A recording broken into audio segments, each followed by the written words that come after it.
الفت میں تو منزل کی ہوس کیسی، یہاں تو عین منزل ہے تھکن سے چور ہو جانا۔ الحمد للہ رب العالمین، والصلاة والسلام على سید المرسلین وعلى آلہ واصحابہ اجمعین، اما بعد فقد قال اللہ تبارک وتعالی فی الکلام المجید والفرقان الحمید، اعوذ باللہ من الشیطان الرجیم، بسم اللہ الرحمن الرحیم،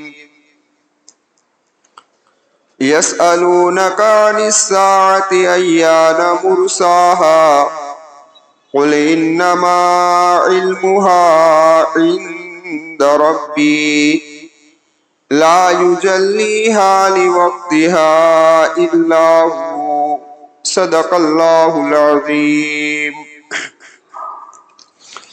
معزز سامعین کرام اور پردہ نشین خواتین، گزشتہ مجلس کے اندر آپ حضرات کے سامنے یہ بات رکھی گئی تھی کہ قیامت کب واقع ہوگی، اس کا علم کسی مقرب نبی کو بھی نہیں ہے اور کسی مقرب فرشتوں کو بھی نہیں ہے اور نہ کسی مقرب ولی کو ہے۔ اس کا علم صرف اللہ وحدہ لا شریک لہ کو ہی ہے کہ قیامت کب واقع ہوگی۔ آقائے مکی و مدنی محمد رسول اللہ صلی اللہ علیہ وسلم نے کچھ علامتیں ایسی بتائی ہے کہ جس سے یہ معلوم ہوتا ہے کہ اب قیامت نزدیک ہے۔ ان علامات میں سے کچھ علامات ایسی ہے جس کو علامات بعیدہ کہا جاتا ہے اور علامات صغریٰ بھی کہا جاتا ہے، کہ جو ہو چکی ہے اور اس کی تفصیلی بات یعنی کچھ مختصر انداز کے اندر آپ حضرات کے سامنے اگلی دو مجلسوں کے اندر آئے۔ آج کی اس مجلس کے اندر علامات متوسطہ پر کچھ بات عرض کروں گا کہ جن میں سے کچھ علامات تو ہو چکی ہے، کچھ ہو رہی ہے، یہاں تک کہ کچھ ہوتی رہے گی۔ جب تک علامات قریبہ ظاہر نہیں ہوتی وہاں تک یہ سلسلہ جاری و ساری رہے گا، پھر علامات قریبہ آئے گی اور اس کے بعد قیامت واقع ہو جائے گی۔ تو علامات متوسطہ جو ہے اس کی سب سے بڑی اور بنیادی علامات جو ہے وہ ہے ظہور فتن، کہ فتنے ظاہر ہو۔ کیا ہو گئے بھائی؟ فتنے آئیں گے، ایک کے بعد دیگر، ایک کے بعد دیگر فتنے کیا ہو جائیں گے؟ جاری و ساری۔ یہ سب سے بنیادی علامت۔ تقریباً تمام احادیث کی کتابوں کے اندر محدثین نے یہ باب باندھا ہے ابواب الفتن کا، کہ جس باب کے اندر آقائے مکی و مدنی محمد رسول اللہ صلی اللہ علیہ وسلم کے ان فرامین کو جمع کیا ہے کہ جن کے اندر میرے آقا نے آنے والے فتنوں کا تذکرہ کیا ہے، یہ فتنے آئیں گے، یہ آئیں گے، یہ آئیں گے وغیرہ۔ اور بعض حضرات نے تو مستقل اس کے اوپر کتابیں لکھی ہیں۔ ابو عمر دارانی نے لکھی، نعیم بن حماد نے لکھی، علامہ ابن جوزی نے لکھی، محمد بن رسول البرنزی نے لکھی، اس طریقے سے ابو بکر جابر الجزائری نے لکھی، بہت ساروں نے لکھی۔ اور بعض حضرات نے تو مستقل ایک فتنے پر یا قیامت کی ایک علامت پر قلم اٹھایا، جیسے کسی نے دجال پر قلم اٹھایا، کسی نے ظہور مہدی پر قلم اٹھایا تو کسی نے نزول عیسیٰ پر قلم اٹھایا علیہ السلام۔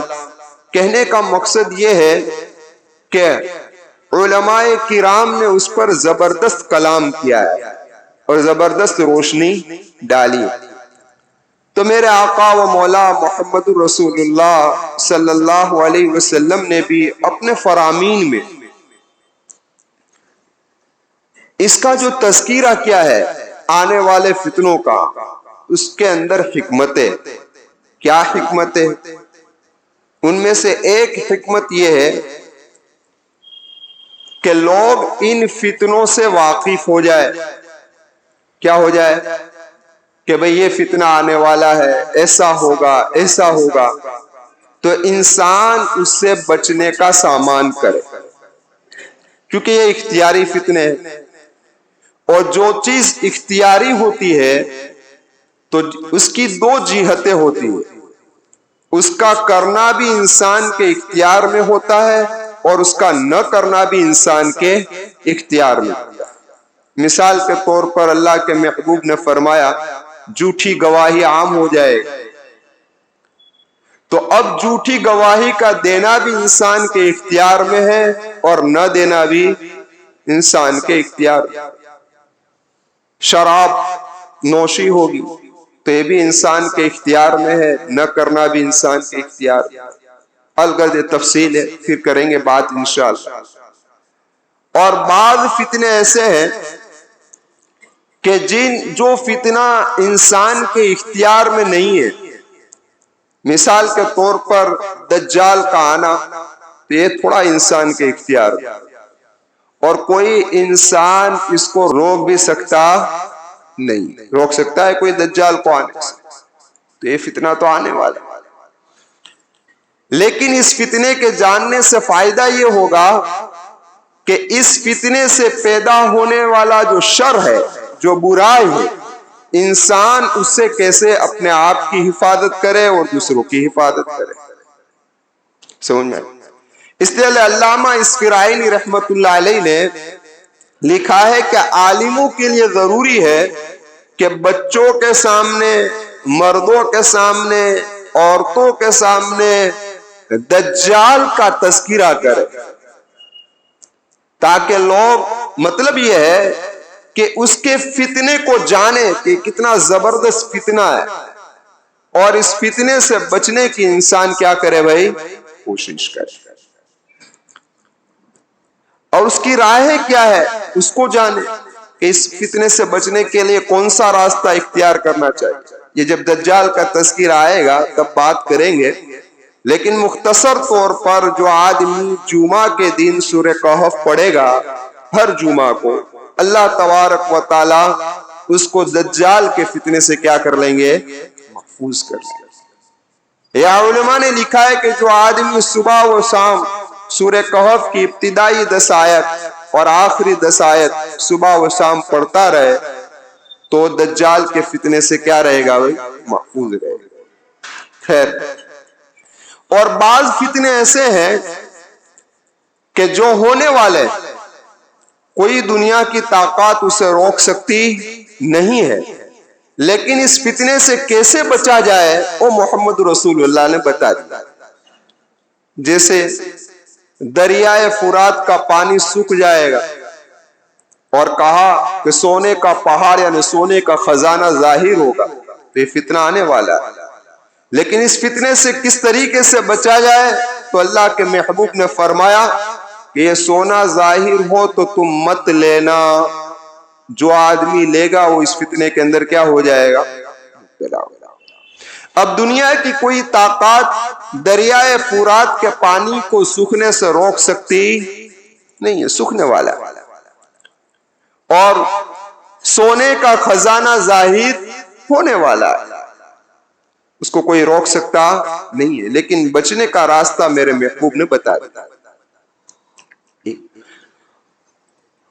جتنے بھی فتنے ہیں یہ سارے فتنے علامات قیامت میں سے، اسی لیے میرے محبوب نے جو فتنوں کا تذکرہ کیا ہے اس کی ایک وجہ یہ بھی ہے کہ لوگ غفلت کی نیند سے بیدار ہو جائے، توبہ کر لے اور آخرت کی فکر پیدا کرے.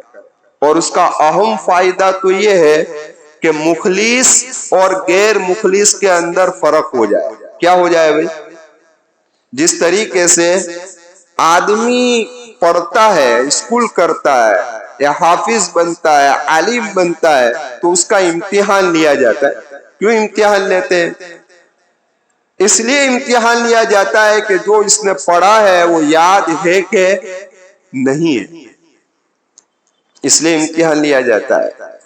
تو اسی طریقے سے وقتاً فوقتاً اللہ تبارک و تعالی ایمان والوں پر فتنے ڈالتے ہیں تاکہ وہ اپنے دعوی ایمان میں سچے ہیں یا جھوٹے. صرف صحابہ کرام کی مدنی زندگی کے اندر 10 مرتبہ امتحان ہوا ہے. کتنی مرتبہ؟ 10 مرتبہ. اور ہم یہ چاہتے ہیں کہ ہمارا کوئی امتحان ہی نہ ہو، ہم پر کوئی آزمائش ہی نہ ہو. 10 مرتبہ. یہ میرے محبوب صلی اللہ علیہ وسلم کی شفقت دیکھیے کہ ہر وہ جگہ اور ہر وہ پوائنٹ کہ جہاں امت کے قدم پھسل سکتے ہیں، اللہ کے محبوب صلی اللہ علیہ وسلم نے نشاندہی کی کہ یہاں امت پھسل سکتی. جس طریقے سے بچوں کا امتحان ہوتا ہے حفظ کلاس کا، تو مشکل مقامات کو بتا دیا جاتا ہے کہ اس پر برابر نظر کر لے، اس پر برابر نظر کر. تو میرے محبوب صلی اللہ علیہ وسلم نے ان نازک پوائنٹ کی نشاندہی کر دی کہ یہاں امت کا قدم پھسل سکتا ہے، یہاں اپنے آپ کو سنبھال لے.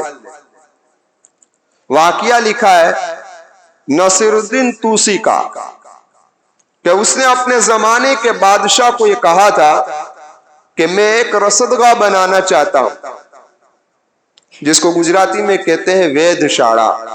کیا کہتے ہیں؟ وید شاڑا. یعنی وہ جگہ کہ جہاں سے ستاروں کی گردش پر نظر رکھی جائے، یہ بنانا چاہتا ہوں. فائدہ کیا؟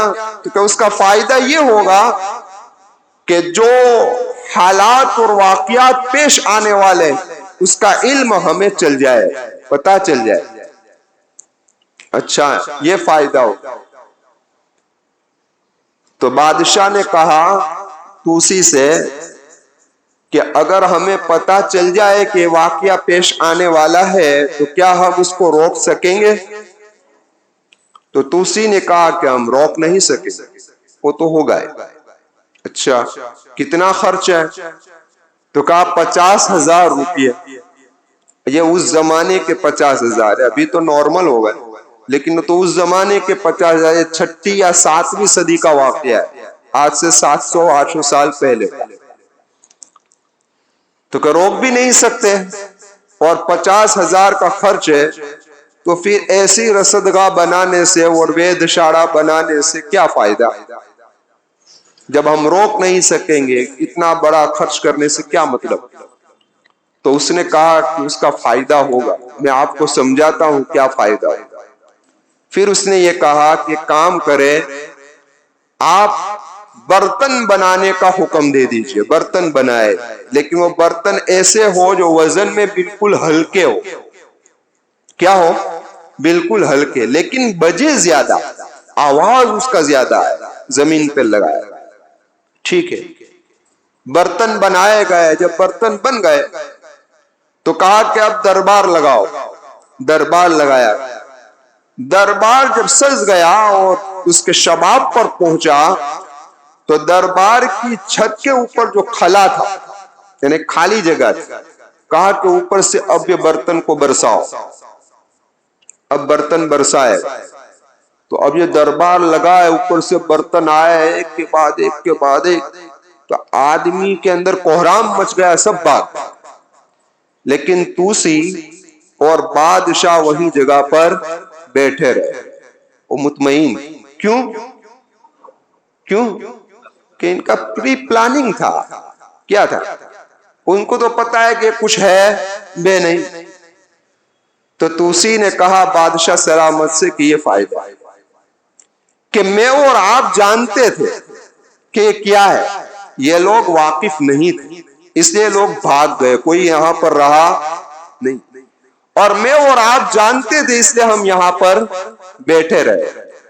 تو جس آدمی کے سامنے فتنوں کا تذکرہ آئے گا کہ یہ فتنے آنے والے، یہ آنے والے، یہ آنے والے ہیں، تو وہ اپنی ایمان کی حفاظت کا سامان کرے گا، اور جس آدمی کے سامنے فتنوں کا تذکرہ نہیں ہوگا اور وہ فتنوں سے واقف ہی نہیں ہوگا تو وہ فتنوں کے اندر کیا ہو جائے گا؟ مبتلا ہو جائے گا۔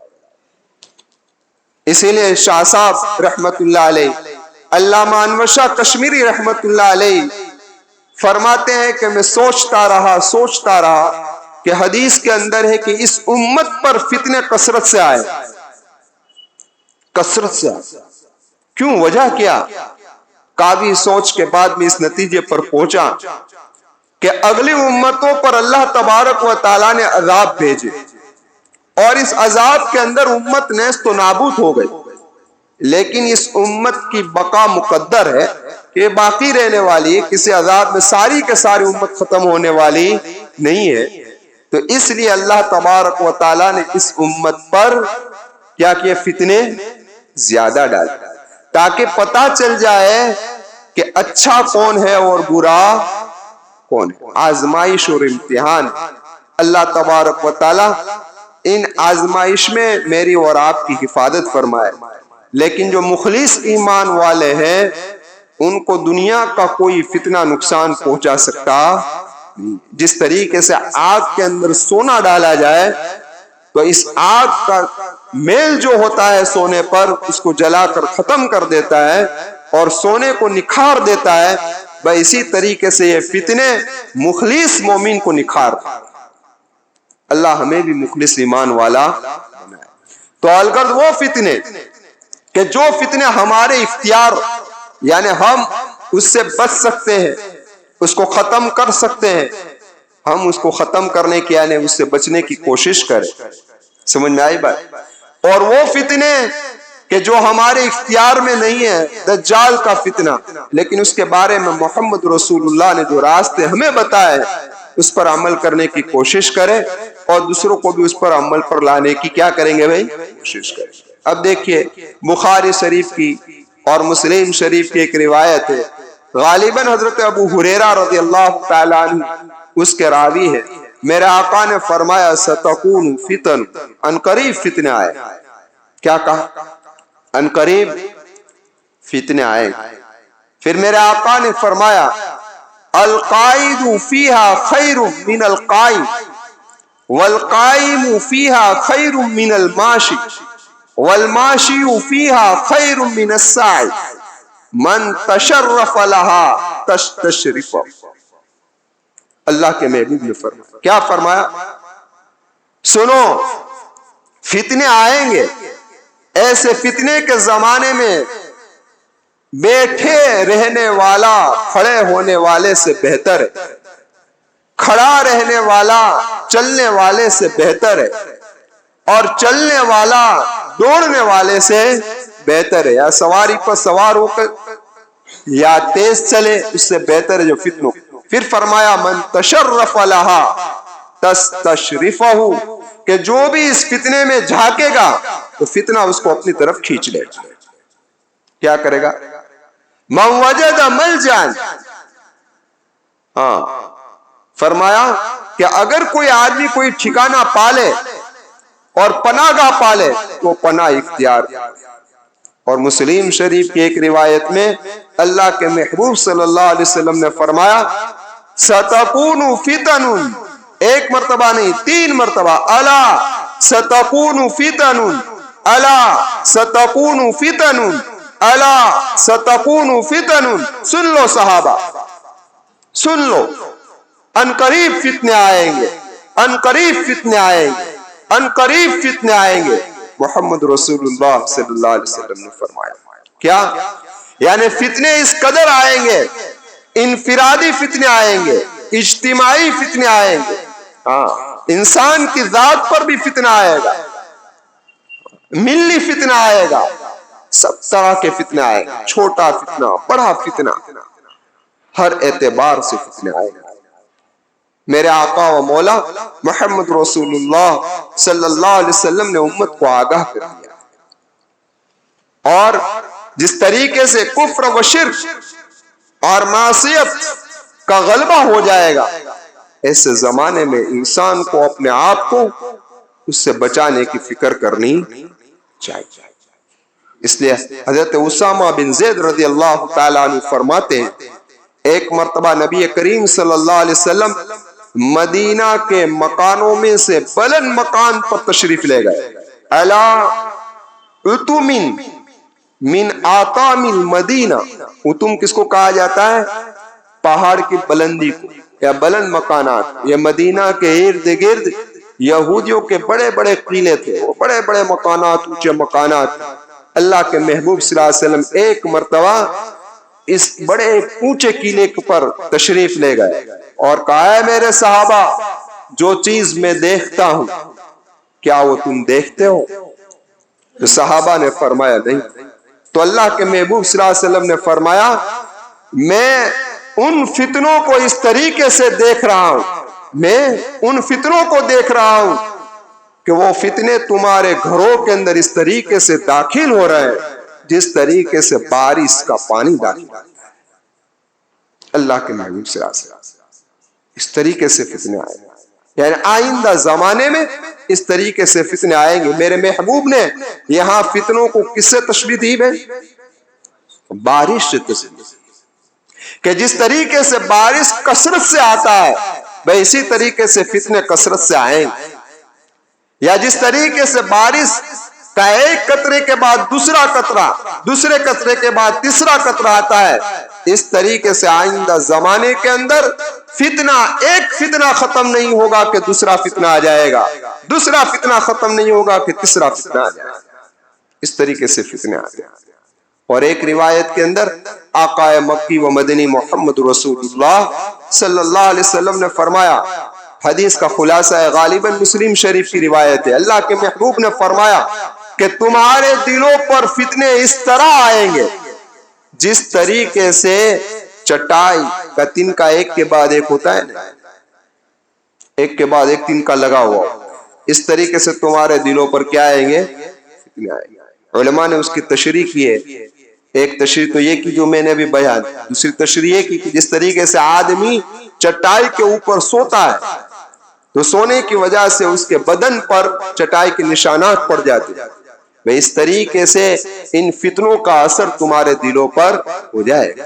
اللہ کے محبوب صلی اللہ علیہ وسلم نے فرمایا کہ جو دل اس فتنے کو قبول کر لے گا اس کے اوپر سیاہ نقطہ لگ جائے گا۔ کسی بھی فتنے کو قبول کیا تو سیاہ نقطہ لگ جائے گا، اور جو دل اس فتنے کو قبول نہیں کرے گا تو اس پر سفید نقطہ لگ جائے گا۔ اللہ کے محبوب صلی اللہ علیہ وسلم فرماتے ہیں، اور جس کے دل کے اندر سیاہ نقطہ لگے گا وہ حق و باطل کی پہچان سے محروم ہو جائے گا۔ اللہ میری اور آپ کی حفاظت فرمائے، پھر وہ حق کو پہچان نہیں سکے گا، باطل کو پہچان نہیں سکے گا۔ اور جس دل کے اندر سفید نقطہ لگے گا، یہ صفائی کی طرف اشارہ ہے، طہارت کی طرف اشارہ ہے، تو کہ اس کے اندر حق و باطل کی پہچان باقی رہے۔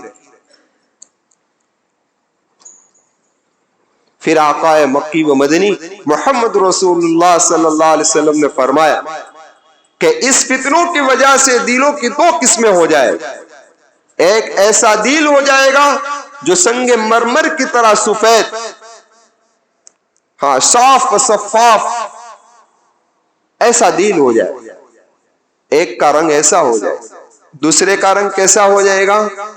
دوسرے دل کی کیفیت یہ ہو جائے گی جس طریقے سے راک کا زنگ ہوتا ہے خاکستری رنگ کا، اس طریقے سے سیاہ دل ہو جائے گا۔ وہ ایسا دل نہ برائی کو برائی سمجھے گا نہ نیکی کو نیکی سمجھے گا۔ تو ایسا پرفتن ماحول اور پرفتن زمانہ اور پرفتن وقت آقا مکی و مدنی محمد رسول اللہ صلی اللہ علیہ وسلم نے امت کو بتایا کہ یہ وقت آنے والا ہے۔ اس لیے مجھے اور آپ کو چاہیے کہ ایسے موقع پر ایک دعا اللہ کے محبوب صلی اللہ علیہ وسلم کے معمولات میں سے اس کا اہتمام کرنا چاہیے. کیا دعا ہے؟ اللہم انی اعوذ بک من الفتن ما ظہر منہا وما بطن. اے اللہ میں تجھ سے ہر اس فتنے سے پناہ مانگتا ہوں جو ظاہری ہے اور باطنی. تو ہم دعا کا اہتمام کریں گے. اللہ تبارک و تعالی مجھے بھی عمل کی توفیق عطا فرمائے, ہم تمام کو عمل کی توفیق عطا فرمائے, اس دعا کا اہتمام کرنے کی بھی توفیق عطا فرمائے. اب دیکھیں جب فتنوں کا ظہور ہوگا تو اس کے اثرات کیا ہو. فتنہ کہتے ہیں کسے؟ پہلی بات تو یہ کہ فتنہ کہتے ہیں کسے. دوسری بات یہ کہ فتنے آئیں گے تو اس کے اثرات کیا ہو. تیسرا ایسے فتنوں کے زمانے میں ہمیں کیا کرنا چاہیے. اس کے متعلق انشاءاللہ آئندہ جمعہ کو گفتگو کریں گے. آمین وآخر دعوانا ان الحمدللہ رب العالمین.